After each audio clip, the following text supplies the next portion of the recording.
Good morning all. So ഇന്നലത്തെ ക്ലാസ്സിൽ നമ്മൾ ഡിസ്കസ് ചെയ്ത് നിർത്തിയത് പൊല്യൂഷനെ പറ്റിയിട്ട്, ലാൻഡ് ഡീഗ്രഡേഷനെ പറ്റിയിട്ട്, അതുപോലെ തന്നെ ഗ്ലോബൽ വാർമിംഗ്, ഓസോൺ ഡിപ്ലീഷൻ തുടങ്ങിയ ടോപ്പിക്സ് ആണ്.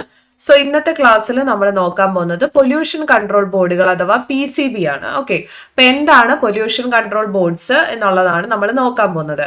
അപ്പോ നമ്മുടെ ഇന്ത്യ ഫേസ് ചെയ്യുന്ന ഏറ്റവും ഇമ്പോർട്ടന്റ് ആയിട്ടുള്ള രണ്ട് എൻവയോൺമെന്റൽ പ്രശ്നങ്ങൾ എന്തൊക്കെയാണെന്ന് ചോദിച്ചാൽ നമുക്ക് പറയാം.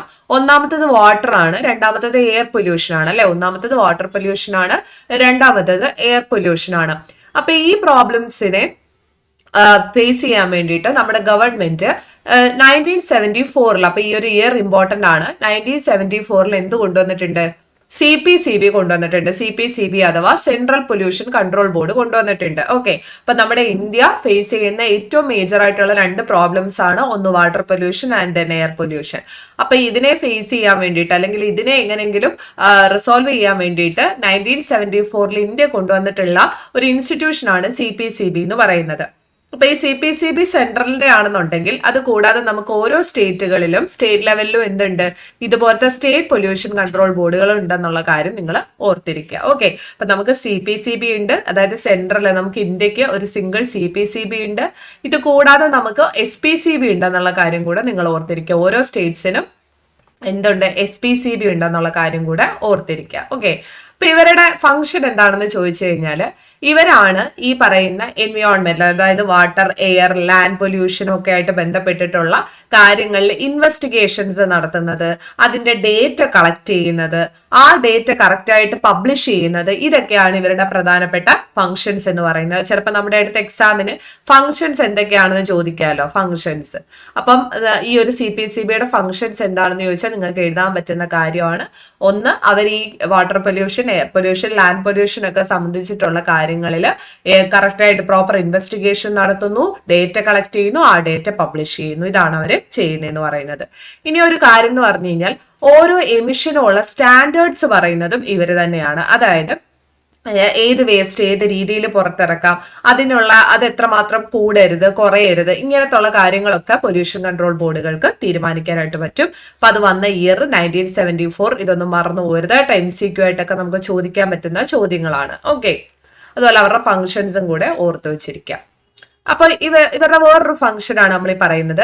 അതായത് ഇവർ എന്ത് ചെയ്യുന്നുണ്ട്, ഗവൺമെന്റിന് ടെക്നിക്കൽ അസിസ്റ്റൻസ് കൊടുക്കുന്നുണ്ട്. അതായത് നമ്മുടെ ഗവൺമെന്റിന് ആവശ്യമായിട്ടുള്ള ടെക്നിക്കൽ അസിസ്റ്റൻസ്, അതായത് ഈ പറയുന്ന പൊല്യൂഷൻ എങ്ങനെ നമുക്ക് പ്രിവെന്റ് ചെയ്യാം, അതെങ്ങനെ കൺട്രോൾ ചെയ്യാം, അല്ലെങ്കിൽ നമുക്ക് എങ്ങനെ എയർ ക്വാളിറ്റി കൂട്ടാം, എയർ പൊല്യൂഷനെ നമുക്ക് എങ്ങനെ കുറയ്ക്കാം, ഇങ്ങനത്തുള്ള കാര്യങ്ങൾ, അതായത് നമ്മുടെ കൺട്രിയുടെ ഓവറോൾ വൃത്തിക്ക് വേണ്ടിയിട്ടുള്ള എന്തെല്ലാം കാര്യങ്ങൾ ചെയ്യാം എന്നുള്ളത് വ്യക്തമായിട്ട് ടെക്നിക്കൽ അസിസ്റ്റൻസ് ഗവൺമെന്റിന് ആര് കൊടുക്കുന്നുണ്ട്?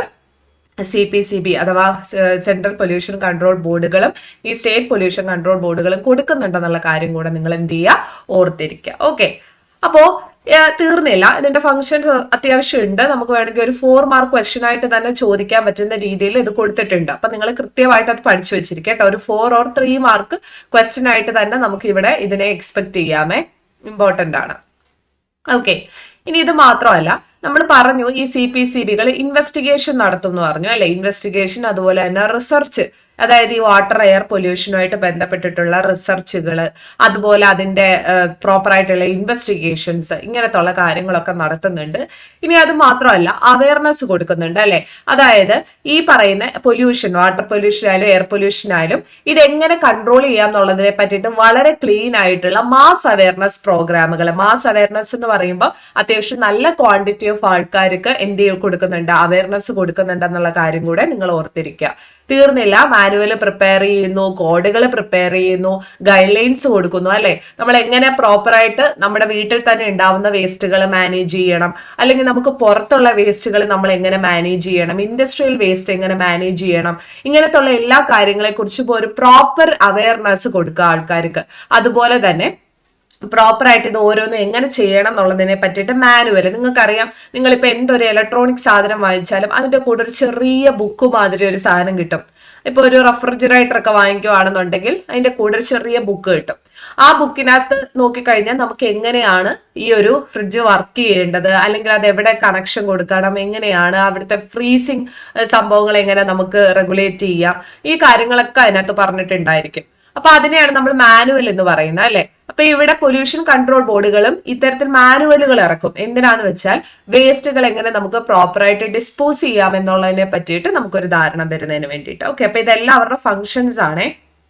തീർന്നില്ല. അതുപോലെ തന്നെ എയർ ക്വാളിറ്റി അവർ അസസ് ചെയ്യുന്നുണ്ട്. ഇപ്പം ഡൽഹിയിലൊക്കെ തന്നെ ആണെങ്കിലും നിങ്ങൾ ഇടയ്ക്കിടയ്ക്ക് കേൾക്കാറുണ്ട്, വേൾഡിലെ തന്നെ ഏറ്റവും വേഴ്സ്റ്റ് ആയിട്ടുള്ള എയർ ക്വാളിറ്റി ഉള്ള ഒരു സ്ഥലമായിട്ട് ഡൽഹി മാറിക്കൊണ്ടിരിക്കുകയാണ്. അപ്പോൾ അത് വേൾഡ് ഫോറത്തിലുള്ള അനാലിസിസ് ആയിരിക്കും. ഇനി നമ്മുടെ ഇന്ത്യയിലോട്ട് വരുമ്പോൾ അങ്ങനെ എയർ ക്വാളിറ്റി അനലൈസ് ചെയ്യുന്നത് ആരുടെ ഉത്തരവാദിത്വമാണ്? CPCBയുടെ ഉത്തരവാദിത്വമാണ്. ഓക്കെ, അതായത് സ്റ്റേറ്റ് ബോർഡുകൾ, ഇപ്പൊ നമുക്ക് ഏറ്റവും സെൻട്രലിൽ നമുക്ക് CPCB ഉണ്ടെന്ന് പറഞ്ഞു. അത് കഴിഞ്ഞിട്ട് നമുക്ക് സ്റ്റേറ്റ് ബോർഡുകൾ ഉണ്ട് അല്ലെ. സ്റ്റേറ്റ് ബോർഡുകൾ ഉണ്ട്, സ്റ്റേറ്റ് പൊല്യൂഷൻ കൺട്രോൾ ബോർഡുകൾ ഉണ്ട്. ഇനി നമുക്ക് താഴെ ആരുണ്ട്? ഡിസ്ട്രിക്ട് ലെവലിലും ഇവരെ ഹെൽപ്പ് ചെയ്യാൻ വേണ്ടിയിട്ട് ആൾക്കാരുണ്ട് കേട്ടോ. ഡിസ്ട്രിക്റ്റിൽ നമുക്ക് ആൾക്കാരുണ്ടെന്നുള്ള കാര്യം ഓർത്ത് വെച്ച്, ഡിസ്ട്രിക്ട് ലെവൽ ഓഫീഷ്യൽസും ഉണ്ട്. അപ്പൊ അവർ കറക്റ്റ് ആയിട്ട്, അതായത് ഇന്ന ഒരു പീരീഡിൽ കറക്റ്റ് ആയിട്ട് ഓരോ ഇൻഡസ്ട്രിയും അവർ എന്ത് ചെയ്യും? ഇൻസ്പെക്ഷൻ നടത്തും.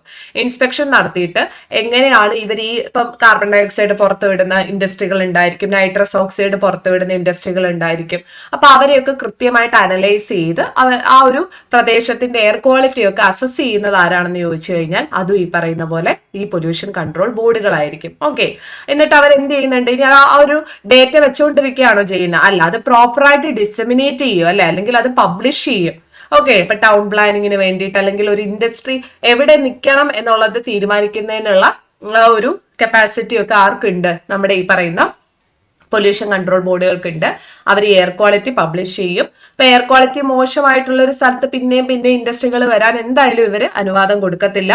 അപ്പൊ എയർ ക്വാളിറ്റി ഡേറ്റ ഒക്കെ അതിനു വേണ്ടിയിട്ട് ഉപയോഗിക്കുന്നുണ്ട്. ഓക്കെ, ഇനി പൊല്യൂഷൻ കൺട്രോൾ ബോർഡുകൾ ഇത്തരത്തിൽ എന്ത് ചെയ്യുന്നുണ്ട്? ഡേറ്റാസ് കളക്ട് ചെയ്യുന്നുണ്ട്. സ്റ്റാറ്റിസ്റ്റിക്കൽ ഡേറ്റാസ് അവരുടെ കയ്യിലുണ്ട് അല്ലെ. എല്ലാത്തിന്റെയും കൃത്യമായിട്ടുള്ള സ്ഥിതി വിവര കണക്കുകൾ ഇവരുടെ കയ്യിൽ ലഭ്യമാണ്.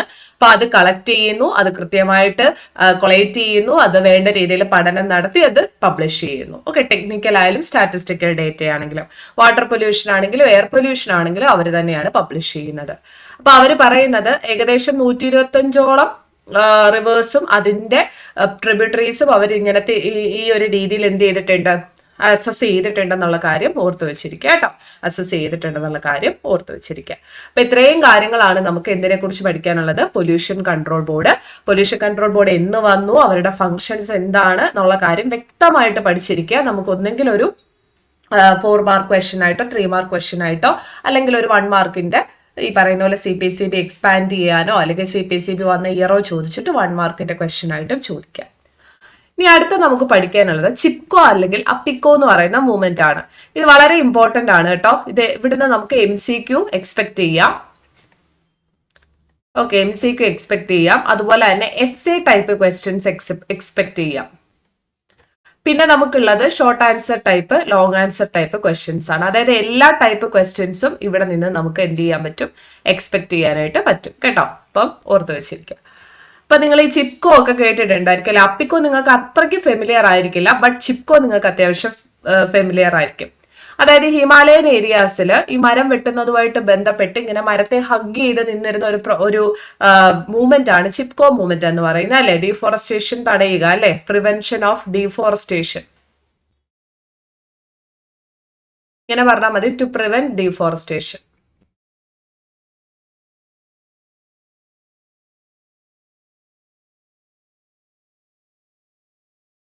ഓക്കെ, അതുപോലെ ഈ ചിപ്കോ മൂവ്മെന്റ് ഹിമാലയത്തിൽ നടന്നയാണെന്നുള്ള കാര്യം നിങ്ങൾ മറന്നുപോകരുത്. അതുപോലെ കർണാടകയിൽ നടന്ന മറ്റൊരു മൂവ്മെന്റ് ആണ് എന്തെന്ന് പറയുന്നത്? അപ്പിക്കോ എന്ന് പറയുന്നത് കേട്ടോ. അപ്പൊ കർണാടകയിൽ നടന്നതാണ് അപ്പിക്കോ, ചിപ്കോ നടന്നത് ഹിമാലയത്തിലുമാണ്. ഈ അപ്പിക്കോ എന്ന് പറഞ്ഞു കഴിഞ്ഞാലും ഹഗ് ആണ് കേട്ടോ. ഹഗ് എന്നുള്ള മീനിങ് ആണ്, കെട്ടിപ്പിടിക്കുക എന്നുള്ള മീനിങ്ങിലാണ് നമ്മൾ അപ്പിക്കോ എന്ന് പറയുന്ന ആ ഒരു ടേമും യൂസ് ചെയ്യുന്നത്. അപ്പൊ അതിന്റെ പിന്നിൽ ഒരു ചെറിയ കഥയാണ് ഇവിടെ പറയുന്നത്. അപ്പം സെപ്റ്റംബർ 8 1983 ഒരു സംഭവം നടക്കുകയാണ്. 1983 സെപ്റ്റംബർ 8 ഒരു സംഭവം നടക്കുകയാണ്. അതായത് സിർസി എന്ന് പറയുന്ന ഒരു ഡിസ്ട്രിക്ട് ഉണ്ടായിരുന്നു, സൽക്കാനി ഫോറസ്റ്റ്. സിർസി ഡിസ്ട്രിക്റ്റിലെ സൽക്കാനി ഫോറസ്റ്റില് കുറെ കുട്ടികളും സ്ത്രീകളും എല്ലാം കൂടെ ചെന്നിട്ട് എന്ത് ചെയ്യാണ്? ഈ പറയുന്ന മരത്തെ ഇങ്ങനെ കെട്ടിപ്പിടിച്ച് നിൽക്കുകയാണ്. എന്തിനാന്ന് വെച്ചാൽ ഈ മരങ്ങൾ എന്ത് ചെയ്യരുത്, കട്ട് ചെയ്യരുതെന്ന് പറഞ്ഞിട്ട് ഇവരിങ്ങനെ കെട്ടിപ്പിടിച്ച് നിൽക്കുകയാണ്. അത് ഒന്നോ രണ്ടോ ദിവസമല്ല, അവർ ഏകദേശം 6 ആഴ്ചയോളം, അതായത് ഈ കംപ്ലീറ്റ് ആയിട്ടുള്ള ആൾക്കാർ പോയി എന്ന് ഉറപ്പ് വരുത്തിയിട്ടാണ് അവർ എന്ത് ചെയ്യുന്നത്, അവിടുന്ന് പോകുന്നത്. അതുവരെ അവർ എന്ത് ചെയ്യാണ്, ആ ഒരു ട്രീ ഇങ്ങനെ കെട്ടിപ്പിടിച്ചിരിക്കുകയാണ്. ഒരിക്കലും ആ ട്രീ കട്ട് ചെയ്യാൻ സമ്മതിക്കില്ല എന്നും പറഞ്ഞിട്ട് എന്താണ് കെട്ടിപ്പിടിച്ച് നിൽക്കുകയാണ്. ഓക്കെ, അപ്പൊ ഈ നിങ്ങൾക്കറിയാം ഈ ഡിഫോറസ്റ്റേഷൻ എന്ന് പറയുന്നത് ഇപ്പോൾ വളരെ നോർമൽ ആയിട്ടുള്ള ഒരു പ്രോസസ്സായിട്ട് മാറിക്കൊണ്ടിരിക്കുകയാണ് അല്ലെ. ഇപ്പൊ നമുക്കാണെങ്കിലും ഒരു വീട് വെക്കാനാണെങ്കിലും എന്ത് ഇമ്പോർട്ടന്റ് ആയിട്ടുള്ള ഒരു കാര്യത്തിന് തടി ആവശ്യമാണ്. അപ്പൊ ഈ തടി എവിടുന്നാ കിട്ടുന്നതെന്ന് ചോദിച്ചു കഴിഞ്ഞാൽ നമ്മൾ വലിയ വിസ്തൃതിയിലുള്ള ഒരു ഫോറസ്റ്റ് വെട്ടിത്തളിച്ചെടുത്തിട്ടായിരിക്കും ഈ പറയുന്ന തടി നമുക്ക് കിട്ടുന്നത്.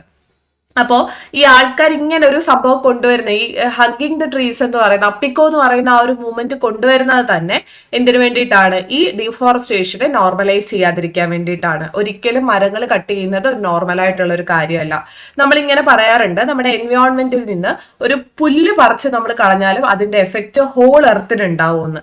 അപ്പൊ അതുപോലെയാണ് ഒരു മരമൊക്കെ പോയി കഴിഞ്ഞാൽ, അല്ലെ ഒരു കാടൊക്കെ നശിച്ചു കഴിഞ്ഞാൽ അത് എത്രമാത്രം ഇമ്പാക്ട് ഉണ്ടാക്കും എന്ന് ആലോചിച്ചാൽ മതി. അപ്പൊ ഇവിടെ നമ്മള് ഇപ്പൊ ഫോർ എക്സാമ്പിൾ നമുക്ക് ഒരുപാട് ആവശ്യങ്ങൾക്ക് ചിലപ്പം മരങ്ങളൊക്കെ മുറിക്കേണ്ടി വരും. കാരണം നമുക്ക് ഒരിക്കലും ഡെവലപ്മെന്റിനെയും എൻവയോൺമെന്റിനെയും ഇങ്ങനെ കൊണ്ടുപോകാൻ പറ്റില്ല. പക്ഷെ നിങ്ങൾ ഇങ്ങനെ ഒന്ന് ചിന്തിച്ചു നോക്ക്, നമ്മൾ ഒരു മരം മുറിക്കുമ്പോൾ അതേപോലത്തെ ഒരു മരം അല്ലെങ്കിൽ ഏതെങ്കിലും ഒരു മരം, ഓക്കെ, അതിന്റെ കൂട്ടുകാരനുള്ള ഒരു മരം നമ്മൾ അവിടെ അപ്പുറത്ത് മാറ്റി ഒരു തൈ വെച്ച് കഴിഞ്ഞാൽ, അല്ലെ വേറെ എവിടെങ്കിലും ഒരു തൈ വെച്ച് കഴിഞ്ഞാൽ ചിലപ്പോൾ നാളെ അവിടെ ഒരു കാടാവും. ഓക്കെ, നമുക്ക് അങ്ങനെ ചെയ്യാലോ, അത് നല്ലൊരു സൊല്യൂഷൻ അല്ലേ.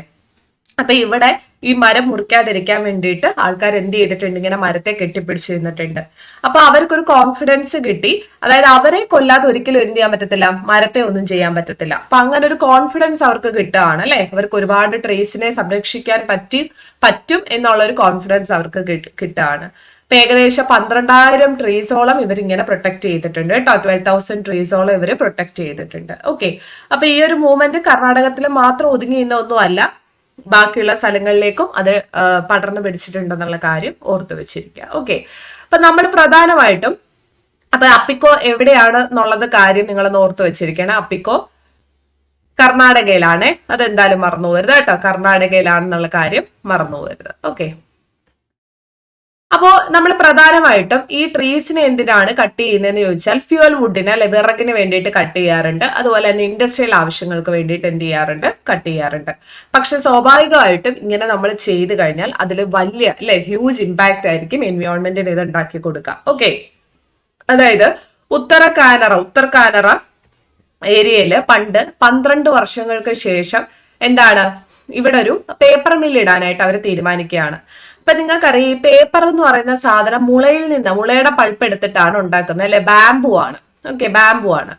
അപ്പൊ ഈ ബാംബു ഈ പേപ്പർ മില്ല് വന്നപ്പോഴത്തേക്കും ഇവിടെ നിന്ന് എന്തില്ലാതായി, ബാംബു ഇല്ലാതായി. ഓക്കെ, ബാംബു ഇല്ലാതായി. അപ്പൊ ഈ ബാംബുവിന്റെ ഒരു പ്രത്യേകത എന്താന്ന് വെച്ച് കഴിഞ്ഞാൽ ഇത് നന്നായിട്ട് മണ്ണിനെ പ്രൊട്ടക്ട് ചെയ്യും. അല്ലെങ്കിൽ ഈ മണ്ണ് ഈ സോയിൽ എറോഷൻ എന്ന് പറയുന്ന സംഭവം ഇല്ല, അതിന് നല്ല രീതിക്ക് പ്രൊട്ടക്ട് ചെയ്യും. ഇപ്പൊ ഫാർമേഴ്സ് ഒക്കെ നോക്കിയപ്പോഴത്തേക്കും എന്താണ്, പെട്ടെന്ന് നദികളൊക്കെ വറ്റാൻ തുടങ്ങുന്നു, അതായത് റെയിൻഫോള് കറക്റ്റ് ആവുന്നില്ല, ഓരോ ഡിസീസ് പുതിയ പുതിയ അസുഖങ്ങൾ വരുന്നു, അവർക്കറിയാത്ത എന്താണ് പ്രാണികളൊക്കെ അവരുടെ ക്രോപ്സിനെ അറ്റാക്ക് ചെയ്യുന്നു. അപ്പൊ ഈ ഒരു അവസ്ഥയൊക്കെ ആയി. അപ്പൊ ആൾക്കാർക്ക് മനസ്സിലായി ഈ ബാംബു ഇല്ലാതാവുന്നതിന്റെ ഭാഗമായിട്ടാണ് ഇങ്ങനെയൊക്കെ സംഭവിക്കുന്നത് എന്നുള്ള കാര്യം അവർക്ക് മനസ്സിലാക്കി. ഓക്കെ, അപ്പൊ അങ്ങനെ അപ്പിക്കോ വോളണ്ടിയേഴ്സ് എന്ത് ചെയ്യാണ്, അപ്പിക്കോ വോളണ്ടിയേഴ്സ് ഈ ഒരു കോൺട്രാക്ടേഴ്സിനോടും ഫോറസ്റ്റ് ഒഫീഷ്യൽസിനോടും പറഞ്ഞു, നിങ്ങൾ എന്ത് ചെയ്യരുത്, ഈ ബാംബുവിനെ ഒന്നും ചെയ്യരുതെന്നുള്ള കാര്യം അവർ പറയുകയാണ്. ഇപ്പൊ ലോക്കൽ പീപ്പിൾ, അതായത് ഇൻ കേസ് അവർക്ക് ഈ പറയുന്ന പോലെ എന്താണ് കട്ട് ചെയ്യണമെന്നുണ്ടെങ്കിൽ, ബാംബു കട്ട് ചെയ്യണമെന്നുണ്ടെങ്കിൽ ആ ഒരു ലൊക്കാലിറ്റിക്കുള്ളിൽ തന്നെ അവരോട് ചോദിച്ചിട്ട്, അവരുടെ കൺസൾട്ടേഷൻ അവിടെ ഉള്ള ആൾക്കാരോടുകൂടെ ചോദിച്ചിട്ട് മാത്രമേ എന്ത് ചെയ്യാവൂ, കട്ട് ചെയ്യാവൂ എന്നുള്ളൊരു രീതിയിൽ ഈ അപ്പിക്കോ വോളണ്ടിയേഴ്സ് പറയുകയാണ് ചെയ്യുന്നത്. ഓക്കെ, അപ്പൊ ഇതാണ് നമ്മൾ ചിപ്കോ അല്ലെങ്കിൽ അപ്പിക്കോ എന്ന് പറയുന്നത്, വളരെ ഇമ്പോർട്ടന്റ് ആണ്. അപ്പൊ ചിപ്കോ ആണെന്നുണ്ടെങ്കിൽ ഹിമാലയൻ ഏരിയാസിലും, അപ്പിക്കോ ആണെങ്കിൽ കർണാടകയിലും ആണെന്നുള്ള കാര്യം നിങ്ങളൊന്ന് ഓർത്തിരിക്കുക. ഓക്കെ, കണ്ടേ, ഇത് വളരെ ഇമ്പോർട്ടന്റ് ആണ്. ഇവിടെ നമുക്ക് MCQs ചോദിച്ചിട്ടുണ്ട്. അതുപോലെ തന്നെ short answer, long answer type essay questions ഒക്കെയാണ് ഇവിടുന്ന് വന്നിട്ടുള്ളത്. ഓക്കെ, സോ നമുക്ക് നോക്കാം. ഇപ്പൊ ഞാൻ ഓൾറെഡി പറഞ്ഞു, ഒരിക്കലും നമുക്ക് എൻവയോൺമെന്റിനെ എക്കോണമിയിൽ നിന്ന് സ്പ്ലിറ്റ് ചെയ്യാൻ പറ്റില്ല അല്ലെ. അതായത് നമുക്ക് പല എക്കണോമിക് ആവശ്യങ്ങൾക്കും എൻവയോൺമെന്റ് എന്ന് പറയുന്നത് വളരെ ഒരു ഇന്നെവിറ്റബിൾ ആയിട്ടുള്ള ഒരു ഘടകം തന്നെയാണ്. അപ്പൊ എൻവയോൺമെന്റും ഇക്കോണമിയും അത്രയ്ക്ക് ഇന്റർഡിപെൻഡന്റ് ആണ് അല്ലെ, പരസ്പരം അത് അത്രയും ഡിപെൻഡന്റ് ആണ്. പക്ഷെ നമുക്ക് ഒരിക്കലും ഡെവലപ്മെന്റ് വേണമെന്ന് പറഞ്ഞിട്ട് എൻവയോൺമെന്റിനെ തൊടാതിരിക്കാൻ പറ്റില്ല. നമുക്ക് വേണ്ടത് എന്താണ്? നമുക്ക് വേണ്ടത് സസ്റ്റൈനബിൾ ഡെവലപ്മെന്റ് ആണ്. വളരെ ഇമ്പോർട്ടന്റ് ആയിട്ടുള്ള ടോപ്പിക്കാണ്. നമുക്ക് വേണ്ടത് സസ്റ്റൈനബിൾ ഡെവലപ്മെന്റ് ആണ്. എന്താണ് നമ്മൾ സസ്റ്റൈനബിൾ ഡെവലപ്മെന്റ് എന്നുകൊണ്ട് ഉദ്ദേശിക്കുന്നത്? അതായത് ഇപ്പൊ ഒരു കുളമുണ്ട്. ഓക്കെ, ഞാൻ വളരെ സിമ്പിൾ ആയിട്ട് പറയാം. ഒരു കുളമുണ്ട്. ആ കുളം ഒരു 5 ജനറേഷനായിട്ട് ഉപയോഗിച്ച് വരികയാണ്, അല്ലെ ഒരു 50 കൊല്ലമായിട്ട് ഒരു കുളം ഉപയോഗിച്ച് വരികയാണെന്ന് നിങ്ങൾ വെറുതെ ഒന്ന് സങ്കല്പിക്കുക. ഇനിയും ഒരു 50 കൊല്ലം കൂടെ ആ ഒരു കുളം നമ്മൾ നിർത്തണം. ഓക്കെ, ഇനി ഒരു 50 കൊല്ലോ 100 കൊല്ലോ ആ കുളം നിർത്തണം. പക്ഷെ ആ കുളം അങ്ങനെ നിൽക്കണം എന്നുണ്ടെങ്കിൽ ഇപ്പോൾ ഉള്ള ജനറേഷൻ അതിൽ എന്ത് ചെയ്യണം? അതിനെ വളരെ സൂക്ഷിച്ച് ഉപയോഗിക്കണം. അതിലെ റിസോഴ്സസിനെ വളരെ സൂക്ഷിച്ച് ഉപയോഗിക്കണം, അല്ലെ? അത് പൊല്യൂട്ടഡ് ആക്കാൻ പാടില്ല. അത് ഏറ്റവും പ്രൊട്ടക്ട് ചെയ്ത് നിർത്തിയാൽ മാത്രമേ ഇനി ഒരു 50 കൊല്ലോ 100 കൊല്ലോ ആ കുളം അങ്ങനെ തന്നെ നിൽക്കത്തുള്ളൂ. അപ്പൊ നമ്മുടെ ആവശ്യങ്ങൾ നിറവേറ്റുന്നതിനൊപ്പം നമ്മൾ നമ്മുടെ ഫ്യൂച്ചർ ജനറേഷന് വേണ്ടതുകൂടെ മാറ്റി വെക്കുന്നതിനെയാണ് സസ്റ്റൈനബിൾ ഡെവലപ്മെന്റ് എന്ന് പറയുന്നത്. ഇപ്പൊ നമുക്ക് എല്ലാവർക്കും ഒരു തോന്നലുണ്ട്, ഇതൊക്കെ ഈ ഭൂമിയിൽ എല്ലാ സാധനങ്ങളും നമുക്ക് വേണ്ടിയിട്ട് ഉണ്ടാക്കിയിരിക്കുന്നതാണ്, നമുക്ക് എത്ര വേണമെങ്കിലും എടുത്ത് ഉപയോഗിക്കാം, ആരും ചോദിക്കാനും പറയാനും വരില്ല, അതൊരിക്കലും തീർന്നു പോയില്ല എന്നുള്ളൊരു വളരെ മണ്ടത്തരം, ഒരു ബ്ലണ്ടർ കോൺസെപ്റ്റ് നമുക്കൊക്കെ ഉണ്ട്. പക്ഷെ അതുമല്ല സത്യം.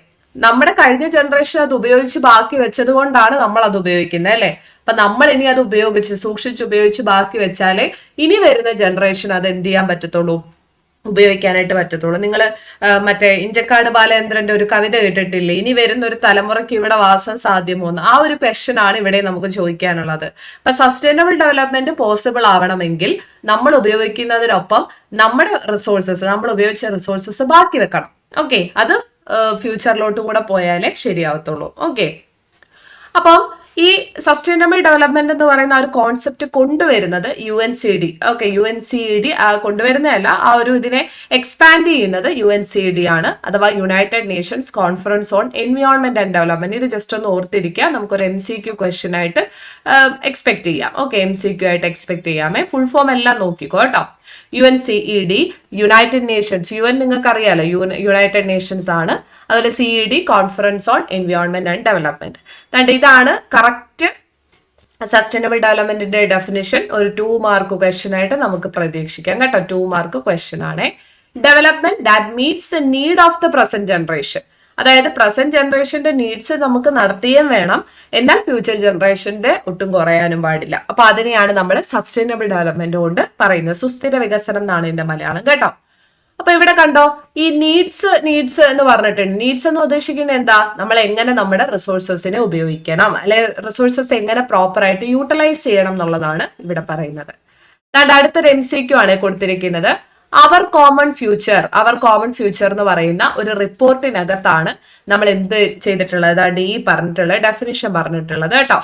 കൊടുത്തിരിക്കുന്ന ഡെഫിനിഷൻ നമ്മൾ പറഞ്ഞിട്ടുള്ളത് ഒരു സെമിനൽ റിപ്പോർട്ടിലാണ്. ആ റിപ്പോർട്ടിന്റെ പേരാണ് അവർ കോമൺ ഫ്യൂച്ചർ. ഓക്കെ, അവർ കോമൺ ഫ്യൂച്ചർ മറന്നു പോരുത്, ഇമ്പോർട്ടന്റ് ആണ് കേട്ടോ. അവർ കോമൺ ഫ്യൂച്ചർ. ഓക്കെ അല്ലേ? അവർ കോമൺ ഫ്യൂച്ചർ. അപ്പൊ അതിനകത്താണ് നമ്മൾ പറയുന്നത്, അതായത് നമ്മളുടെ ബേസിക് നീഡ്സ് മീറ്റ് ചെയ്യണം, അതേസമയം നമ്മുടെ ഫ്യൂച്ചർ ഉള്ള ആൾക്കാർക്ക് നല്ലൊരു ബെറ്റർ ലൈഫ് കൊടുക്കാനും നമുക്ക് പറ്റണം. അപ്പൊ ഇത് സത്യം പറഞ്ഞു കഴിഞ്ഞാൽ ഒരു മോറൽ ഇഷ്യൂ ആണ്, അല്ലെ? ഒരു മോറൽ ഇഷ്യൂ ആണ്. നിങ്ങൾ തന്നെ ഓർത്ത് നോക്കിയാൽ മതി. കാരണം വൈരുദ്ധ്യമായിട്ടുള്ള 2 കാര്യങ്ങൾ, ഓപ്പോസിറ്റ് നിൽക്കുന്ന 2 കാര്യങ്ങളാണ് നമ്മൾ ഒന്നിപ്പിക്കേണ്ടത്. ഇന്നത്തെ ആവശ്യം നിറവേറ്റുക എന്ന് പറയുമ്പോൾ തന്നെ നാളത്തെ കുറിച്ചിട്ടൊരു ക്വസ്റ്റ്യൻ ആണ്, അല്ലെ? നാളെ എന്താവും എന്നറിയില്ല. അപ്പം ഇന്നത്തെ കാര്യങ്ങൾ നമ്മൾ നടത്തുന്നതിന്റെ കൂടെ നമുക്ക് റിന്യൂവബിൾ ആയിട്ടുള്ള കൂടുതൽ റിസോഴ്സസ്, പുനരുപയോഗിക്കാൻ സാധിക്കുന്ന തരത്തിലുള്ള റിസോഴ്സസ് നമ്മൾ ഇപ്പോൾ ഉപയോഗിച്ചാൽ നമുക്ക് നോൺ റിന്യൂവബിൾ റിസോഴ്സസ് നാളത്തേക്ക് മാറ്റി വെക്കാം. ഓക്കെ, നാളെ അവർക്ക് റിന്യൂവബിൾ റിസോഴ്സ് കിട്ടിയില്ലെങ്കിലും നാളെ ഒരു കാലത്ത് non renewable resources like fossil fuels, കോളൊക്കെ ചിലപ്പോൾ നാളത്തെ ജനറേഷൻ ഉപയോഗിച്ചേക്കാം എന്നുള്ള ഒരു ചിന്തയാണ്. നമുക്കിപ്പൊ തന്നെ തികയുന്നില്ല, അല്ലെ? പെട്രോളിനൊക്കെ വില കൂടി വരികയാണ്. ഓക്കെ, എഡ്വേർഡ് ബാർബിയറിന്റെ ഡെഫിനേഷൻ ആണ് ഇവിടെ കൊടുത്തിട്ടുണ്ട്. അപ്പൊ പുള്ളി പറയുന്നത് എന്താന്ന് വെച്ച് കഴിഞ്ഞാല്, നമ്മൾ ഏറ്റവും ഗ്രാസ് റൂട്ട് ലെവലിൽ, അല്ലെ, ഏറ്റവും ഗ്രാസ് റൂട്ട് ലെവലിലുള്ള ആ ഒരു ഡെവലപ്മെന്റ് ആണ് സസ്റ്റൈനബിൾ ഡെവലപ്മെന്റ് എന്നാണ് എഡ്വേർഡ് ബാർബിയർ പറയുന്നത് കേട്ടോ. ചിലപ്പോൾ നമുക്കേ ഇതൊരു MCQ ആയിട്ട് വേണമെങ്കിൽ ചോദിക്കാം. അപ്പൊ നിങ്ങൾ ജസ്റ്റ് ഒന്ന് നോക്കിയിരിക്കുക. എഡ്വേർഡ് ബാർബിയർ പറഞ്ഞ എന്താന്ന് വെച്ചാൽ, നമുക്ക് ഇൻകം വേണം, അതുപോലെ തന്നെ നമുക്ക് റിയൽ ഇൻകം വേണം, എഡ്യൂക്കേഷൻ വേണം, ഹെൽത്ത് വേണം, സാനിറ്റേഷൻ വേണം, വാട്ടർ സപ്ലൈ വേണം. ഇതെല്ലാം അനുസരിച്ചിട്ടാണ് നമ്മൾ സസ്റ്റൈനബിൾ ഡെവലപ്മെന്റ് മെഷർ ചെയ്യുന്നതെന്നാണ് എഡ്വേർഡ് ബാർബിയർ പറയുന്നത്. അപ്പൊ എഡ്വേർഡ് ബാർബിയറിന് വേറെ കോൺസെപ്റ്റ് ആണ്, അല്ലെ? സസ്റ്റൈനബിൾ ഡെവലപ്മെന്റ് എന്ന് പറഞ്ഞു കഴിഞ്ഞാൽ not at all related to the environment. പുള്ളിക്ക് അത് ഇൻകോ ആയിട്ട് റിലേറ്റ് ചെയ്തിട്ടുള്ള ഒരു ടോപ്പിക് ആണെന്നുള്ള കാര്യം ഓർത്ത് വെച്ചിരിക്കുക കേട്ടോ, എഡ്വേർഡ് ബാർബിയർ. ഓക്കെ, അപ്പം സസ്റ്റൈനബിൾ ഡെവലപ്മെന്റ് എന്ന് പറഞ്ഞത് എൻവയോൺമെന്റ് മാത്രമായിട്ട് റിലേറ്റ് ചെയ്ത് ഒന്നായിട്ട് നമുക്ക് ഒരിക്കലും പറയാൻ പറ്റില്ല. കാരണം അത് ഇൻകോ ആയിട്ട് അതിന് ഒരുപാട് റിലേഷൻ ഉണ്ട് അല്ലെ. ഫോർ എക്സാമ്പിൾ, ഇപ്പൊ നമ്മുടെ ഒരു എൻവയോൺമെന്റ് നാശമായി കഴിഞ്ഞാലുണ്ടല്ലോ നമ്മുടെ എല്ലാ തരത്തിലുള്ള ഇൻകവും അവസാനിക്കും. നമ്മൾ വിചാരിക്കും ഓക്കെ, എൻവയോൺമെന്റും ഇൻകവും തമ്മിൽ എന്താ ബന്ധം എന്ന്. പക്ഷെ നിങ്ങളൊന്ന് ചിന്തിച്ചു നോക്കിയേ, ഇപ്പൊ നമുക്ക് തന്നെ ലാൻഡ് സ്ലൈഡ്സ് വന്നു അല്ലെ വയനാട്ടില്. ഇപ്പൊ ഈ ലാൻഡ് സ്ലൈഡ്സ് വന്ന സമയത്ത് നമുക്കറിയാം അവിടുത്തെ ആൾക്കാരുടെ ജീവിതത്തെ അതെങ്ങനെ ബാധിച്ചു എന്നുള്ളത്. അവരുടെ ഇമോഷണൽ സൈക്കോളജിക്കൽ പോയിട്ട് അവരുടെ ഫിനാൻഷ്യൽ ആയിട്ടുള്ള കാര്യങ്ങളെ വരെ അല്ലെ എക്കണോമിക്കൽ കാര്യങ്ങളെ വരെ ആ ഒരു നാച്ചുറൽ ഡിസാസ്റ്റർ മോശമായിട്ട് ബാധിച്ചിട്ടുണ്ട്. അപ്പോൾ ഒരിക്കലും നമുക്ക് സസ്റ്റൈനബിൾ ഡെവലപ്മെന്റ് എന്ന് പറയുന്നത് is not at all concept of ഒരു കംപ്ലീറ്റ് ആയിട്ട് എൻവയോൺമെന്റൽ കോൺസെപ്റ്റ് ആയിട്ട് നമുക്ക് പറയാൻ പറ്റില്ല. It is both an economical and എൻവയോൺമെന്റൽ കോൺസെപ്റ്റ് എന്നുള്ള കാര്യം നിങ്ങൾ ഓർത്തിരിക്കുക. അതായത് സസ്റ്റൈനബിൾ ഡെവലപ്മെന്റ് എന്ന് പറയുമ്പോൾ നമ്മുടെ ഒരു നല്ല എൻവയോൺമെന്റിന് നമ്മൾ താമസിച്ചാൽ തന്നെ അവിടെ നമുക്ക് എന്താണ് ബെറ്റർ ആയിട്ടുള്ള എംപ്ലോയ്മെന്റും ഫുഡും എനർജിയും വാട്ടറും അഗ്രികൾച്ചറും ഒക്കെ ചെയ്യാൻ പറ്റണം. അപ്പൊ അതിനെയാണ് നമ്മൾ സസ്റ്റൈനബിൾ ഡെവലപ്മെന്റ് എന്ന് പറയുന്നത്. ഓക്കെ, അപ്പൊ നമ്മുടെ ബേസിക് നീഡ്സ് കൂടെ അതിനകത്ത് വരുന്നുണ്ടെന്നുള്ള കാര്യം നിങ്ങൾ ഓർത്ത് വെച്ചിരിക്കുക. ഇത് എഡ്വേർഡ് ബാർബിയറിന്റെ കോൺസെപ്റ്റ് ആണ് കേട്ടോ, എഡ്വേർഡ് ബാർബിയറിന്റെ കോൺസെപ്റ്റ് ആണ്. ഇനി ഇതൊരു MCQ ആണ്. സസ്റ്റൈനബിൾ ഡെവലപ്മെന്റുമായിട്ട് ബന്ധപ്പെട്ട കമ്മീഷൻ, ആ കമ്മീഷന്റെ പേര് എന്തായാലും പഠിച്ചു വെച്ചിരിക്കുക, ബ്രെഡ്ലാൻഡ് കമ്മീഷൻ കേട്ടോ. അപ്പൊ ഈ ബ്രെഡ്ലാൻഡ് കമ്മീഷൻ ആണ് ഈ ഫ്യൂച്ചർ ജനറേഷൻ എന്ന് പറയുന്ന കോൺസെപ്റ്റ് ഇതിനകത്ത് കൊണ്ടുവരുന്നത്. അപ്പൊ അവർ കോമൺ ഫ്യൂച്ചറിനകത്ത് ഈ നീഡ്സിനെ പറ്റിയിട്ടൊക്കെയാണ് പറഞ്ഞതെങ്കിൽ ഇവിടെ ബ്രെഡ്ലാൻഡ് കമ്മീഷനിലാണ് ഫ്യൂച്ചർ ജനറേഷൻ, അതായത് ഞാൻ ഇന്ന് അനുഭവിക്കുന്ന എല്ലാ കാര്യങ്ങളും ഈ പറയുന്ന പോലെ നെക്സ്റ്റ് ജനറേഷനും അനുഭവിക്കാനുള്ള ഒരു റൈറ്റ് ഉണ്ട്. നമുക്കൊരു മോറൽ ഒബ്ലിഗേഷൻ ഉണ്ട് that we have to protect our planet earth അല്ലെ. We have to hand over the planet earth in good order to the future generation. അതായത് പ്രസന്റ് ജനറേഷൻ എന്ത് ചെയ്യണം, ഒരു നല്ല എൻവയോൺമെന്റിനെ മൊത്തം ഊറ്റിയെടുത്ത് ലാസ്റ്റ് നമ്മളിങ്ങനെ പറയത്തില്ലേ ചണ്ടി മാത്രമുള്ള ഒരു ഇതെന്ന് പറഞ്ഞാൽ അങ്ങനല്ല, പകരം അത് കംപ്ലീറ്റ് ആയിട്ട് ഒരു ബെറ്റർ എൻവയോൺമെന്റ് ആയിട്ടാണ് നമ്മൾ ഈ പറയുന്ന ഫ്യൂച്ചർ ജനറേഷന് കൊടുക്കേണ്ടത്. സോ അതാണ് ബ്രെഡ്ലാൻഡ് കമ്മീഷൻ പറയുന്നത് കേട്ടോ. അപ്പൊ ബ്രെഡ്ലാൻഡ് കമ്മീഷൻ ആണ് ഫ്യൂച്ചർ ജനറേഷൻ ഇമ്പോർട്ടൻസ് കൊടുത്തെന്നുള്ള കാര്യം ഓർത്തു വെച്ചിരിക്കാം. ഓക്കെ, അപ്പൊ എങ്ങനെയൊക്കെ നമുക്ക് ഇതിനുള്ളൊരു സൊല്യൂഷൻസ് എന്തൊക്കെയാണെന്ന് ചോദിച്ചു കഴിഞ്ഞാൽ ഇതൊരു 3 or 4 മാർക്ക് ക്വസ്റ്റ്യൻ ആണ്. വേണമെങ്കിൽ 2 മാർക്കിനൊക്കെ ചോദിക്കാം, എന്നാലും പറയാണ്. അതായത് നമുക്ക് എങ്ങനെയൊക്കെ ഒരു ബെറ്റർ ആയിട്ടുള്ള എൻവയോൺമെന്റിനെ അപ്പം കൊണ്ടുവരാം അല്ലെ അടുത്ത ജനറേഷന് കൊടുക്കാം എന്ന് ചോദിച്ചാൽ, first of all conservation of natural assets അല്ലെ. നമുക്ക് നമ്മുടെ നാച്ചുറലായിട്ട് കിട്ടിയിട്ടുള്ള റിസോഴ്സുകളെ എല്ലാം എന്ത് ചെയ്യാം, സംരക്ഷിക്കാം. അതുപോലെ തന്നെ നമ്മുടെ ആ ഒരു എർത്തിന്റെ റീജനറേറ്റീവ് കപ്പാസിറ്റി, അതായത് ഞാൻ പറഞ്ഞില്ലേ ഒരു പരിധി വരെയുള്ള വേസ്റ്റുകളൊക്കെ നമ്മുടെ എൻവയോൺമെന്റിന് തന്നെ എന്ത് ചെയ്യാൻ പറ്റും, അതിന്റെ അബ്സോർബീവ് കപ്പാസിറ്റി വെച്ചിട്ട് അതിന് ലെവലപ്പ് ചെയ്യാൻ പറ്റും അല്ലെ. പക്ഷെ അതിൽ കൂടുതലാവുമ്പോഴാണ് പ്രശ്നങ്ങൾ ഉണ്ടാവുന്നത്. അപ്പൊ ആ ഒരു റീജനറേറ്റീവ് കപ്പാസിറ്റിക്ക് അനുസരിച്ച് നമുക്ക് വേസ്റ്റുകൾ പ്രൊഡ്യൂസ് ചെയ്യാം അതിനുള്ളില്. അപ്പൊ അത് കഴിഞ്ഞിട്ട് പ്രൊഡ്യൂസ് ചെയ്ത് നമ്മൾ ഭൂമിക്ക് ഒരു ഭാരം ഉണ്ടാക്കരുത്. അതുപോലെ തന്നെ ഈ ഫ്യൂച്ചർ ജനറേഷൻസിന് മേലുള്ള ആ റിസ്ക് കുറയ്ക്കാം. ഇപ്പൊ ഫോർ എക്സാമ്പിൾ ഇപ്പൊ സീ ലെവൽ റൈസ് നമുക്ക് എങ്ങനെ കുടിവെള്ളത്തെ ബാധിക്കുന്നു എന്നുള്ളൊരു ക്വസ്റ്റ്യൻ ആണ്. നമ്മൾ ഓവറായിട്ട് നോൺ റിന്യൂവബിൾ എനർജി റിസോഴ്സസ് ഉപയോഗിച്ച് കഴിഞ്ഞാൽ അത് നാളത്തെ ജനറേഷനെ എങ്ങനെ ബാധിക്കും എന്നുള്ളത് ഒരു ക്വസ്റ്റ്യൻ ആണ്. ഇനി ക്ലൈമറ്റ് ചേഞ്ച് അല്ലെ, ഇപ്പം അടിക്കടി വരുന്ന ഫ്ലഡുകൾ, സുനാമികൾ, ഇതെല്ലാം എൻവയോൺമെന്റിന് വരുന്ന ഡിസാസ്റ്ററുകളാണ്. അതെല്ലാം നമ്മളെ വളരെ മോശമായിട്ട് ബാധിക്കും. അപ്പൊ അത് കൂടുതൽ റിസ്ക് ആണ് അല്ലെ. ഫ്യൂച്ചറിൽ അത് എത്രമാത്രം റിസ്ക് ഉണ്ടാവും എന്നുള്ളത് ചോദ്യമാണ്. സോ ആ ഒരു റിസ്ക് കുറയ്ക്കുക ഫ്യൂച്ചർ ജനറേഷന് മേലുള്ള. അപ്പൊ ഈ 3 കാര്യങ്ങൾ നിങ്ങൾ എന്തായാലും മറന്നു പോരുത്, ഇമ്പോർട്ടന്റ് ആണ്. നമുക്ക് ഈ സസ്റ്റൈനബിൾ ഡെവലപ്മെന്റിനെ എങ്ങനെ മെയിൻറ്റെയിൻ ചെയ്യാന്നുള്ളതാണ് അവിടെ പറയുന്നത്. ഓക്കെ, അപ്പൊ നമ്മൾ എഡ്വേർഡ് ബാർബിയർ പറഞ്ഞ പോലെ ഹെർമൻ ഡാലി എന്ന് പറയുന്ന വേറൊരു എൻവയോൺമെന്റൽ എക്കണോമിസ്റ്റ് ഉണ്ട്. അപ്പൊ പുള്ളി പറയുന്നത് നമുക്ക് സസ്റ്റൈനബിൾ ഡെവലപ്മെന്റ് അച്ചീവ് ചെയ്യണമെങ്കിൽ ഈ താഴെ പറയുന്ന 2-3 പോയിന്റ് അദ്ദേഹം പറയുന്നുണ്ട്, ആ കാര്യങ്ങൾ ചെയ്യണം എന്നാണ് പറയുന്നത്. ഒന്നെന്ന് പറയുന്നത് ഹ്യൂമൻ പോപ്പുലേഷൻ കൺട്രോൾ ചെയ്യുക എന്നുള്ളതാണ്. ഹ്യൂമൻ പോപ്പുലേഷൻ എന്ത് ചെയ്യുക, കൺട്രോൾ ചെയ്യുക. നിങ്ങൾക്കറിയാം ഇപ്പൊ നമ്മുടെ ഈ പോപ്പുലേഷൻ കൂടിക്കഴിഞ്ഞാൽ സ്വാഭാവികമായിട്ടും നമ്മുടെ ഈ എർത്തിന്റെ ക്യാരിങ് കപ്പാസിറ്റി എന്ത് ചെയ്യാണ്, അത് അഫക്റ്റ് ചെയ്യാണ് അല്ലെ. നമ്മുടെ എർത്തിന്റെ ആ ഒരു ക്യാരിങ് കപ്പാസിറ്റി അഫക്റ്റ് ചെയ്യാന്നുള്ള കാര്യം ഓർക്കുക.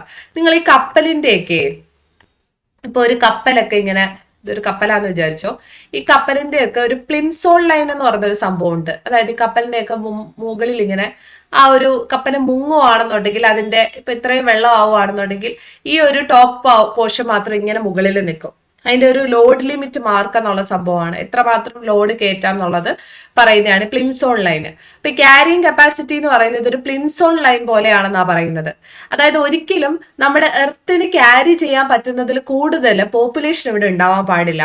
അങ്ങനെ വരുമ്പോൾ തന്നെ റിസോഴ്സസിന്റെ പ്രശ്നമാവും, ആൾക്കാരെ തന്നെ അത് മോശമായിട്ട് ബാധിക്കും, എർത്തിനെ അത് നശിപ്പിക്കും. അപ്പൊ അത് പാടില്ല. അപ്പൊ സസ്റ്റൈനബിൾ ഡെവലപ്മെന്റിൽ നമ്മൾ ആദ്യം ഫോളോ ചെയ്യേണ്ടതെന്ന് പറഞ്ഞു കഴിഞ്ഞാൽ പോപ്പുലേഷൻ കൺട്രോൾ ചെയ്യാന്നാണ്. ഓക്കെ, അതുപോലെ തന്നെ ടെക്നോളജിക്കൽ പ്രോഗ്രസ് ഉണ്ടാവണം. ടെക്നോളജിക്കൽ പ്രോഗ്രസ് ഉണ്ടാവണം in the sense input efficient ആയിരിക്കണം. ഒരിക്കലും നമ്മൾ ഈ ഔട്ട്പുട്ട് അല്ല നോക്കേണ്ടത്, ഇൻപുട്ട്. അതായത് നമ്മൾ അതിനകത്ത് ഉപയോഗിക്കുന്ന സാധനങ്ങൾ എത്രമാത്രം നമുക്ക് ടെക്നോളജി കൂടുതൽ യൂസ് ചെയ്യാം, ഇൻസ്റ്റെഡ് ഓഫ് എൻവയോൺമെന്റിനെ ഡിപ്പെൻഡ് ചെയ്യുന്നതിന് പകരം നമുക്ക് ടെക്നോളജി ഉപയോഗിച്ച് എത്രമാത്രം ഇൻപുട്ട് എഫിഷ്യന്റ് ആക്കാം എന്നുള്ളത് നോക്കുക. അടുത്തതാണ് റിന്യൂവബിൾ റിസോഴ്സസ് അല്ലെ. റിന്യൂവബിൾ റിസോഴ്സസ് നമ്മൾ ഉപയോഗിക്കുകയാണെങ്കിൽ വളരെ സസ്റ്റൈനബിൾ ആയിട്ട് മാത്രം ഉപയോഗിക്കുക. നാളത്തെ ഒരു ജനറേഷനും കൂടെ വേണം എന്നുള്ള ഒരു കാര്യത്തിൽ നിങ്ങൾ ഉറച്ചു നിൽക്കുക.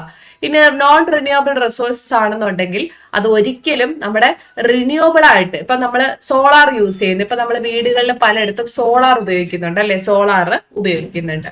അപ്പൊ ഈ സോളാർ ഉപയോഗിക്കുന്നതിന് പകരമായിട്ട് നമ്മളിപ്പം എന്താണ് ഇപ്പം EV അല്ലെ, EVs ഒക്കെ നമ്മൾ യൂസ് ചെയ്യുന്നുണ്ട്. അപ്പൊ സോളാർ ഉപയോഗിക്കുന്നതിന് പകരം നമ്മൾ വേറെ ഏതെങ്കിലും, ഇപ്പൊ ഫോസിൽ ഫ്യൂവലാണ് നമ്മൾ എന്തെങ്കിലും ഒരു വാഹനത്തിൽ ഉപയോഗിക്കുന്നതെന്ന് വിചാരിച്ചോ.